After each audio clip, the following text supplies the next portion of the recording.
जिस मंदिर के बाहर नंदी बैठा होता है उस मंदिर को मंदिर नहीं शिवालय कहा जाता है। मतलब ये याद रखना कि भगवान शंकर मंदिर के अंदर तो दिन भर रहते हैं, पर प्रदोष काल के समय पर प्रतिदिन मंदिर से बाहर निकल जाते हैं और अपने भक्त के घर पहुंच जाते हैं। उसको शिवालय कहा, उसको शिवालय कहते हैं।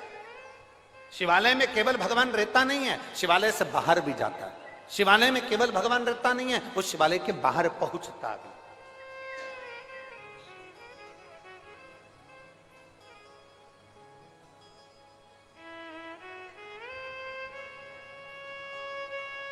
कल रात्रि का, कल जब हम दिल्ली से यहां आ रहे थे गोपाल जी चार्टर्ड द्वारा, तो आप जो चार्टर्ड प्लेन भेजे थे उसका जो एक साथ में कोई भैया थे वो साथ में आए थे यहाँ तक छोड़ने के लिए, तो वो हमसे प्रश्न करे। अब हम उनका स्मरण नाम तो नहीं जानते, परंतु वो हमारे साथ बैठ कर आए थे, आपके स्मरण में होगा वो। तो उन्होंने एक प्रश्न किया कि आप शिव कथा करते हैं? तारा बाबा जी की कुटिया में आप कथा करने के लिए हरियाणा जा रहे हैं, सिरसा।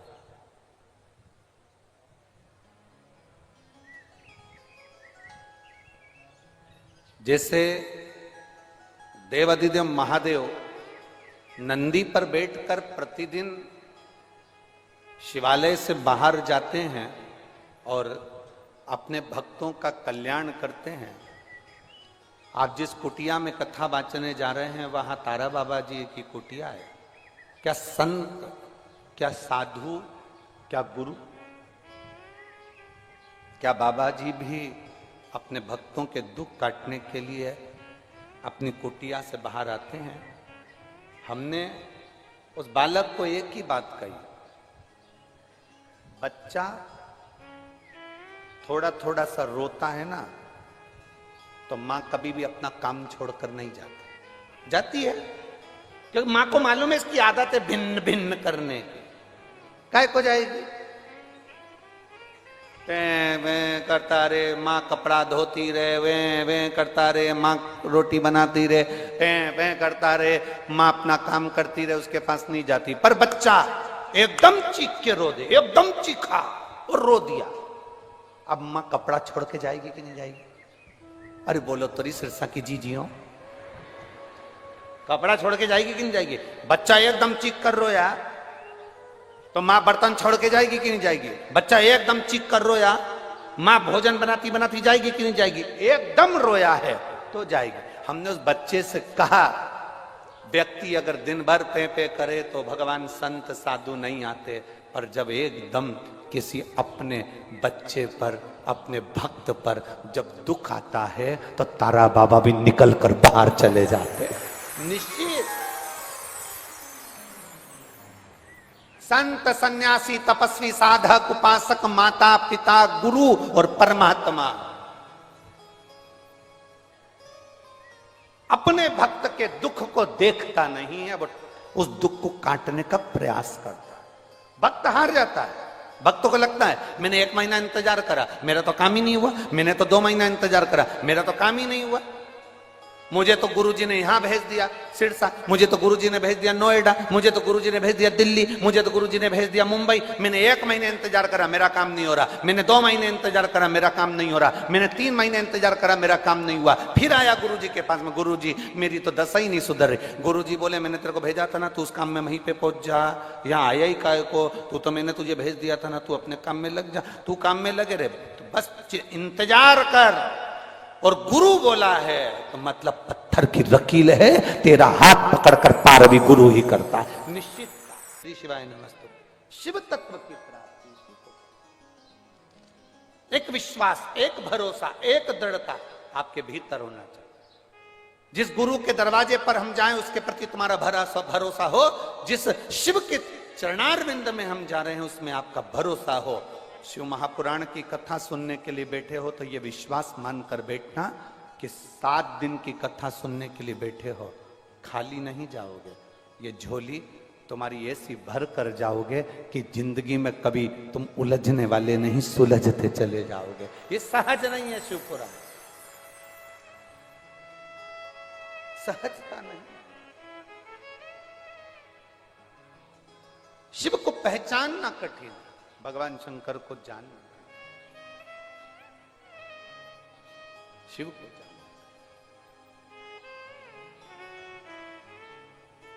और मैंने तेरे ही भरोसे, उसको पहचान लो, उसको जान सारी समस्या का हल। इतना धीमा बोलोगे, सारी समस्या का हल बोल बम का नारा है। शिव तत्व को जान, पहचान। जब हम पहचानेंगे शिव हमारे करीब, जब हम जानेंगे शिव हमारे नजदीक। तारकेश्वर महादेव के दर्शन करें आप लोगों ने? हाथ उठाओ जरा, कौन कौन करा है? सबने करे हैं ना? यही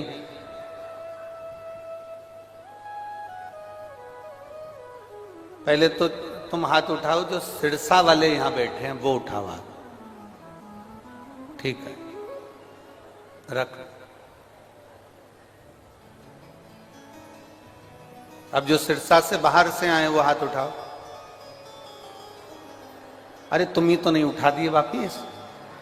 हाँ ठीक है, रख लो।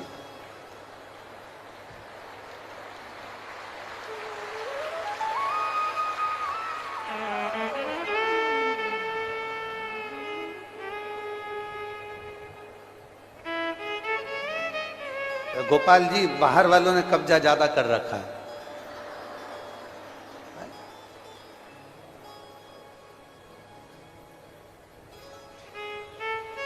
मेरे तारा बाबा जी के फैन ज्यादा हो तुम। आज दिख रहा है कि बाहर से भी शिव को पहचाना।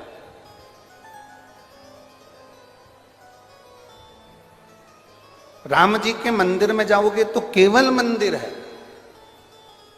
कृष्ण के मंदिर में जाओगे मंदिर है, देवी के मंदिर में जाओगे मंदिर है, दत्त के मंदिर में जाओगे मंदिर है। पर तारकेश्वर महादेव का दर्शन कर रहे हो, कुबेरेश्वर महादेव का दर्शन कर रहे हो, महाकालेश्वर का दर्शन कर रहे हो, ओमकारेश्वर का दर्शन कर रहे हो, केदारेश्वर का दर्शन कर रहे हो, भीमा शंकर का दर्शन कर रहे हो, ये मंदिर नहीं है, ये शिवालय। शिवालय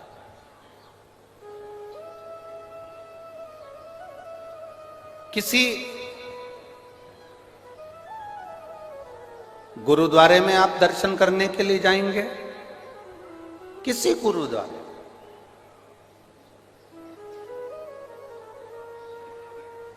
वो गुरु का द्वार है। क्योंकि गुरु का जो द्वार होता है ना, वो परमात्मा के करीब पहुंचाने वाला होता है। हमने एक बार कथा में कहा था, आप लोगों के स्मरण में होगा, ओंडा नागनाथ जी की हमने कथा कही थी कि जिस समय पर नामदेव जी महाराज ओंडा नागनाथ में महाराष्ट्र की धरा पर मंदिर के अंदर बैठे थे और वहां के विद्वानों ने नामदेव जी को उठाकर पीछे फेंक दिया था, तब गुरु नानक देव जी वहां पर पहुंचे। और गुरु नानक देव जी ने उस समय पर पहुंचकर नामदेव जी को देखा। नामदेव जी बहुत समय पंजाब में रहे, संत नामदेव जी महाराज। तो गुरु नानक देव जी से उनका मिलना हुआ और दो संतों का सानिध्य प्राप्त हुआ। जब गुरु नानक देव जी ने देखा कि नामदेव जी को मंदिर के बाहर पीछे की ओर पटक दिया गया, गुरु नानक देव जी की आंख में आंसू थे कि बताओ हमें मंदिर के पीछे पटक दिया। तो गुरु नानक देव जी ने कहा नामदेव जी से,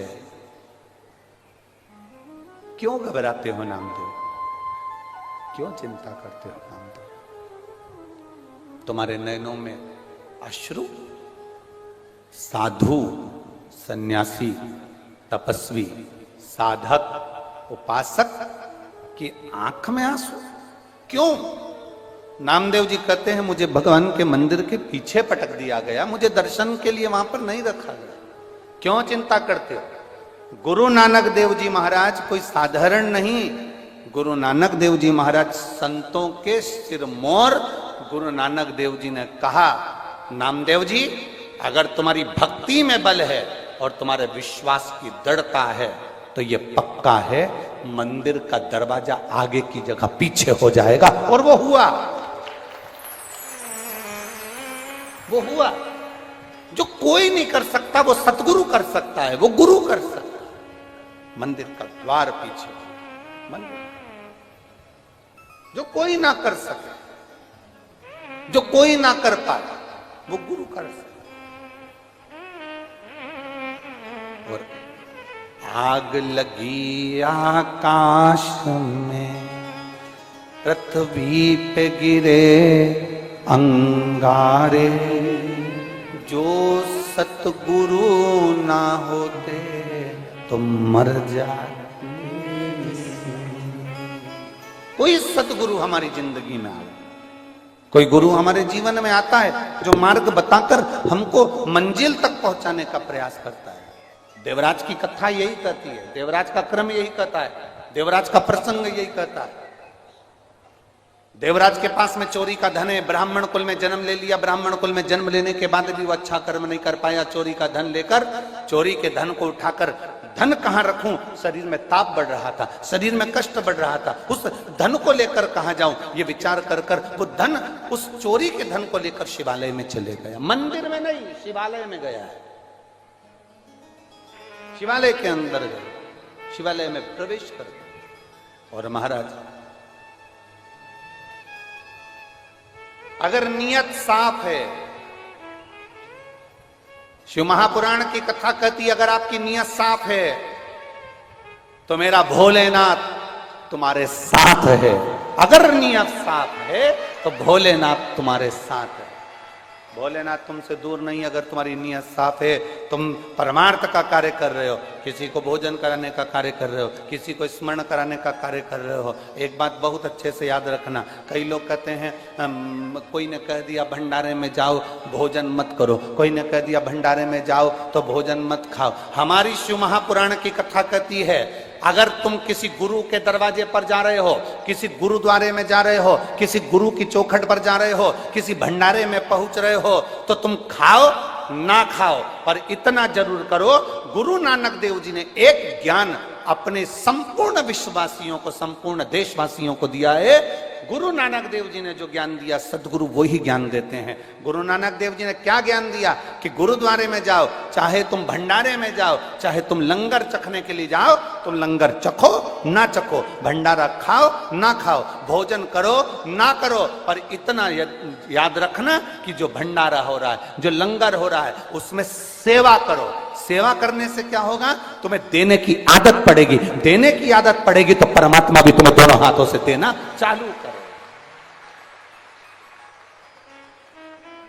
लंगर में होता क्या, गुरुद्वारे में होता क्या, सेवा होती है।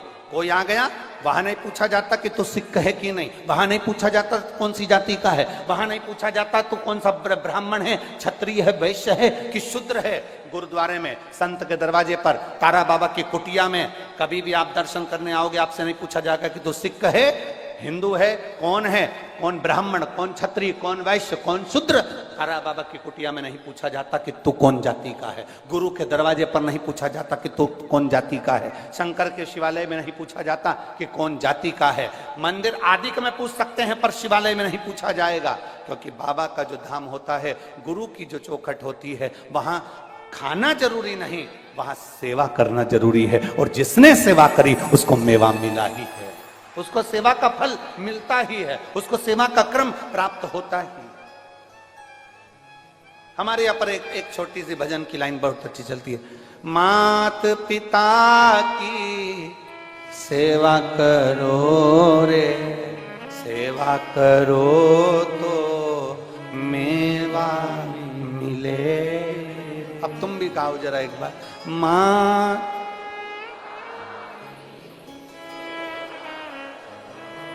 आवाज तो निकालो, तो मेवा मिले। अब आपसे पूछे एक बार फिर से गा कर देख लो, फिर से अच्छे से बोलो। मात पिता सेवा करो रे, सेवा करो तो मेवा मिले। कितने बैठे हैं कजन, कितने पंडाल में भरे बैठे हो ने रोड पे बैठे हो। तुम क्या सब मेवा के चक्कर में सेवा करते हो? हरियो हरियाणा की जी जियो और मेरे जी जाओ, इस लाइन को चेंज कर दो। मात पिता की सेवा करो, सेवा करो तो चाबी मिले रे। अरे गया जमाना, लोग मेवा के चक्कर में करते थे। आज के जमाने में बसियत, चाबी गाड़ी की। एक बेटा, पिताजी बैठे अखबार पढ़ रहे थे, बेटा बाहर निकला, उसने बुलेट चालू करी, बुलेट, और बुलेट जो चालू करी भोट भोट बुलेट। इतने में पिताजी ने आवाज लगाया, छोरा इधर आ। बेटा आया, बुलेट खड़ी करके, चाबी बंद करके, चाबी घुमाता घुमाता पापा के पास आया। हाँ पिताजी, जा अंदर से एक गिलास पानी ला दो। बेटा पिताजी को ये सब घूर के देखा, जैसे पिताजी ने गंगा जल लाने को कहा। जाए जल्दी से पानी ला अंदर से। अंदर गया, मम्मी मम्मी। मम्मी बोली क्या है? पापा में अक्ल नहीं है, जाओ पापा को एक गिलास पानी दे देना। मैं जा रहा था बुलेट लेके और पापा ने मुझे आवाज लगा के बुला लिया। देख रहे हैं कि मैं जा रहा हूं तो भी बुला लिया, जाओ पापा को पानी दे देना। बेटा गया, भट भट भट भट पहुंच गए, बुलेट लेके गया। माँ आई, पानी दिया। पिताजी ने माँ से, उसकी पत्नी से पूछा, ये तुम्हारा राजकुमार, तुम्हारा लाडला कहां जा रहा? कहा रेलवे स्टेशन पर प्याऊ लगाई है, पानी पिलाने जा रहा।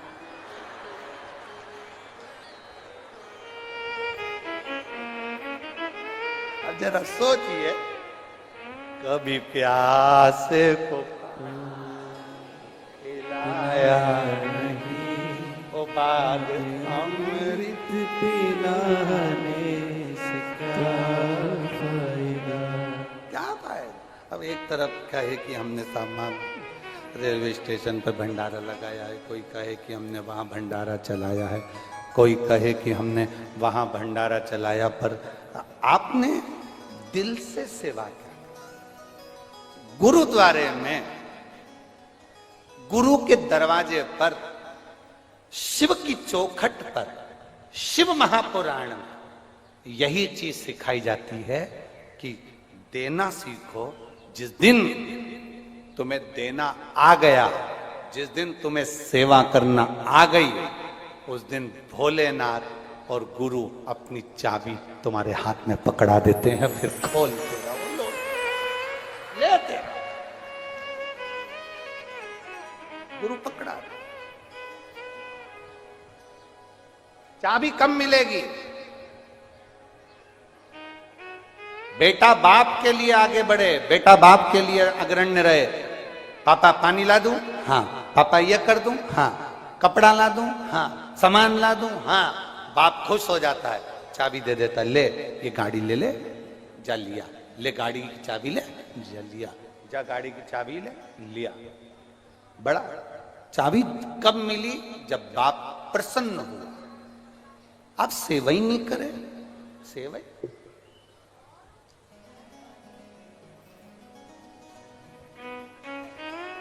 गोविंद जी बता रहे थे, श्री गोविंद कांडा जी बता रहे थे कि गुरुजी हमारे तारा बाबा की कुटिया में हम आते थे और बाबा जी बोल देते थे कि 8 बजे ये काम करना है, और 8:05 हो जाता था तो कह देते थे काय को आया। 8 बजने में 5 मिनट पहले भी पहुंच जाते थे तो क्यों आया? मतलब 8 बजे तो 8। झाड़ू लगा रहे हो तो भी हवा चल रही है इधर तो लगवाते थे विपरीत। विपरीत क्यों? कारण क्या होता है? मां को बच्चा बुरा लगता है क्या? जम के बोलो जरा। पिता को बेटा बुरा लगता है क्या? नहीं। गुरु को शिष्य बुरा लगता है क्या? नहीं। पर गुरु अपने शिष्य को, मां अपने बच्चे को, सास अपनी बहू को खूब गालियां देती है, खूब अपशब्द कहती है, खूब काम करवाती है। कारण गुरु को मालूम है कि दुनिया की इस भाग दौड़ में कोई तेरा हाथ पकड़कर खींचकर बाहर नहीं करेगा। तू जो यहां मेहनत कर रहा है उसका फल तुझे एक ना एक दिन जरूर मिलेगा, इसलिए गुरु मेहनत करवा। मां अपने बच्चे को डांटती है, मां अपने बच्चे को मारती है, मां अपने बच्चे को चिल्ला देती है, मां अपने बच्चे को शब्द कह देती है, मां अपने बच्चे को आड़ा टेढ़ा बोल देती है। मां को बच्चा बुरा नहीं है, पर मां चाहती है कि मेरा बेटा ठीक हो, उसका जीवन अच्छा, उसकी जिंदगी सार्थक, उसका जीवन आनंदित हो, उसका जीवन आनंदमय हो। माता की दृष्टि में पुत्र बेकार नहीं है, पिता की दृष्टि में बेटा बेकार नहीं है, परंतु वो उसको श्रेष्ठ बनाने का प्रयास कर रहा है, श्रेष्ठ बना।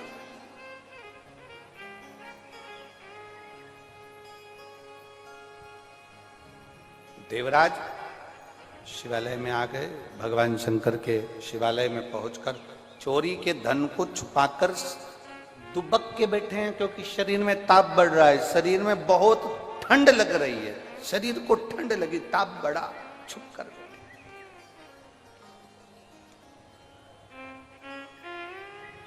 अब जब ताप बढ़ा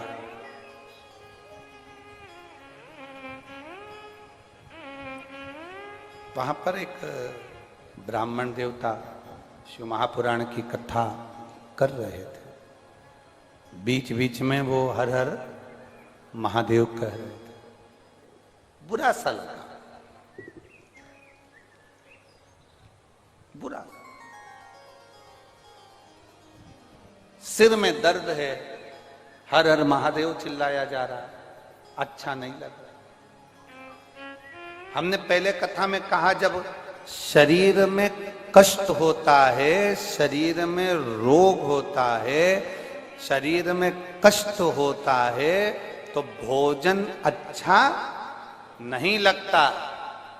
और जब इसी शरीर के अंदर अहंकार बहुत होता है तो भजन अच्छा नहीं लगता। अहंकार, अभिमान, अहंता बहुत।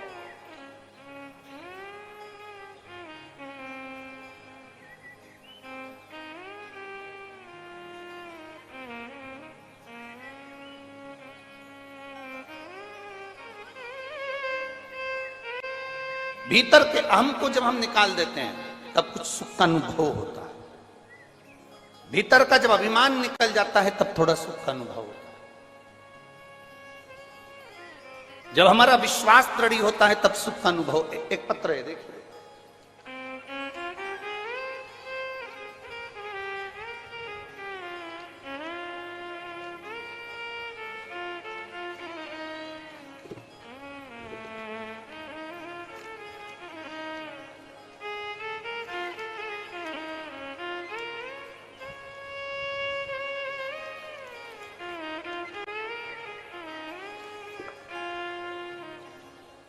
गोविंद जी, काड़ला जी वहां आए थे कथा लेने के लिए भटिंडा। उस समय पर आशीष जी से इनका संपर्क हुआ था।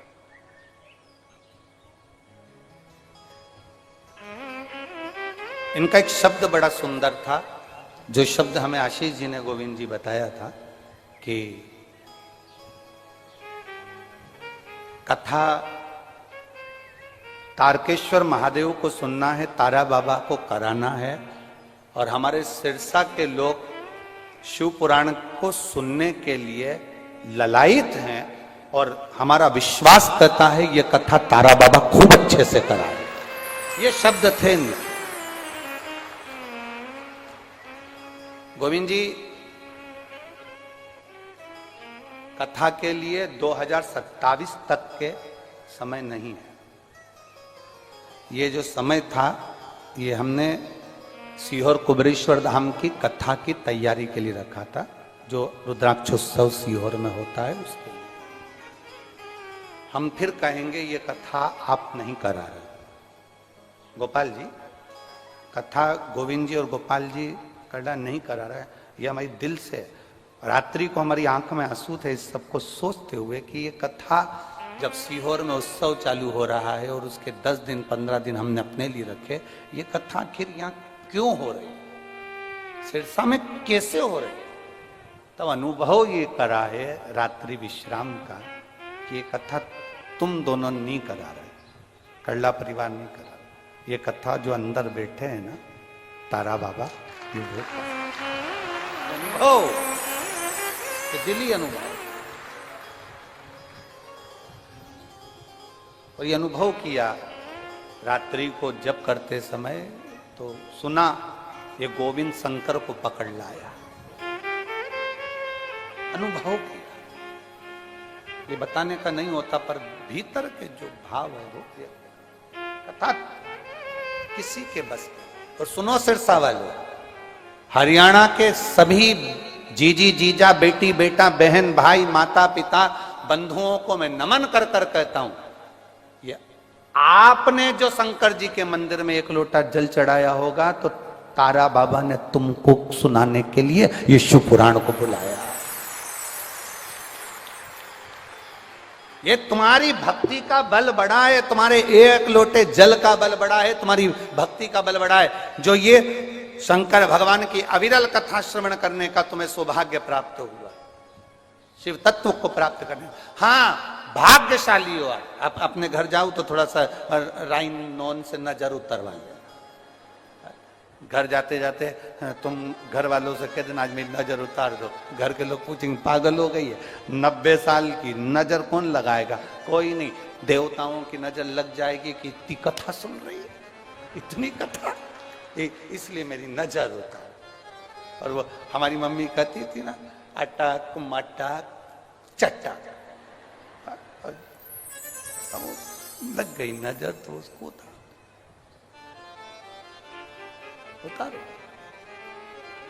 बहुत कठिन है शिव पुराण।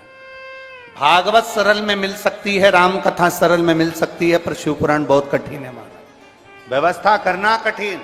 भक्तों को ये कोई शंकर के श्रोता है? कौन कहे तुमको कि तुम शिव के श्रोता हो? शिव के श्रोता नहीं। बगीचे से वही फूल तोड़ा जाता है जो तुमको पसंद आता है, शिव महापुराण में वही जाता है जो भोलेनाथ को पसंद आता है, नहीं तो जा ही नहीं सकता, जा ही नहीं सकता। शंकर की कथा में वही जाता है जिसको शंकर डमरू बजाकर इतने 108 फीट के खड़े हैं, दूर से ही देख लेते हैं कौन भेरू प्रसाद आया है कि राम प्रसाद आया, दूर से देख लेते हैं, पहचान जाते हैं, आया है, आजा, दरवाजे तक आ गया है। अब सोच के आया था कहीं बैठूंगा, धक्के खाते खाते खाते खाते बाबा के दरवाजे पर रात हो गया।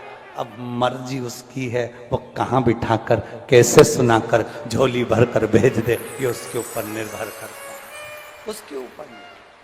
तुम आए हो यहां, तुम ये मत सोचना, शादी में जाते हो ना तो सोच कर जाते हो हमारे रिश्तेदार की शादी है, हमारे नातेदार की शादी है, बंधु। यहां तो बाबा बुलाए, बाबा ने खूब अलमस्त होकर सुनो। कथा का पहला दिन है आज, तो 6 दिन अपने ही है। ऐसी जोरदार मस्ती में सुनना, पर किसी को पूछना नहीं।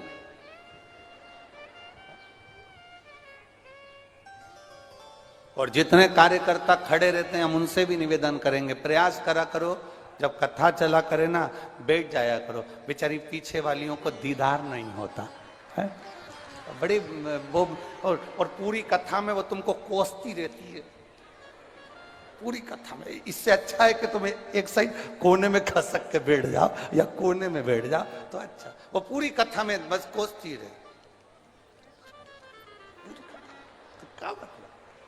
तो जितने कार्यकर्ता खड़े रहे ना उनसे भी निवेदन है कि तुम तुम्हारी बहुत बाबा की कथा है, इसको मस्ती में सुनो, तो बहुत मस्ती में। और यहाँ कथा सुनने आए हो ना तारा बाबा की कुटिया में, तो ये सोच के आओ अपन अपने बाप के घर गए, अपने दादा के घर गए, अपने पिता के घर गए, अलमस्त होकर कथा का रसतत्व ग्रहण करो। जीवन की सार्थकता। बोल बम का नारा है, इतना धीमा बोलोगे तो कल्याण तुम्हारा है। अच्छे से बोलो जरा, बोल बम का नारा है, सारी समस्या का हल शिव को चढ़ाओ एक लोटा जल, सुधरेगा अपना कल निश्चित। सबको कथा पूरी पूरी रट गई है। अगली बार आया तो तुम यहां मैं वहां। तो बड़े भाव से सुन रहा। देवराज को नहीं रमा, देवराज को लगा कि मैं, अब देवराज अगर किसी मंदिर में जाता तो चल जाता, पर देवराज तो शिवालय में गया, शिवालय में जाना ही तो कठिन है। सबसे कठिन दुनिया का काम भगवान शंकर के शिवालय तक जाना बहुत कठिन काम है। मंदिर में जाना सरल है, पर शिवालय में जाना कठिन है। तेरे मंदिर में आना मेरा काम है और मेरी बिगड़ी बनाना तेरा। शिवालय तक पहुंचना कठिन, बहुत कठिन। और जिस दिन तुम मंदिर में और शिवालय में जान गए कि शिवालय में पहुंचने से मिलता क्या। एक कोई माँ बैठी है जिसकी 25 साल से आंख की रोशनी नहीं, 25 वर्ष।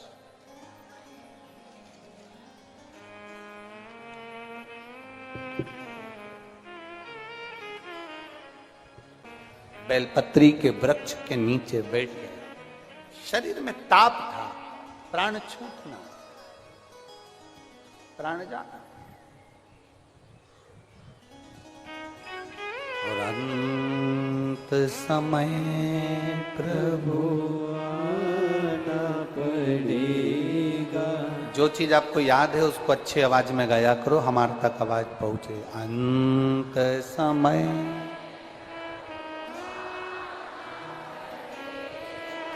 वचन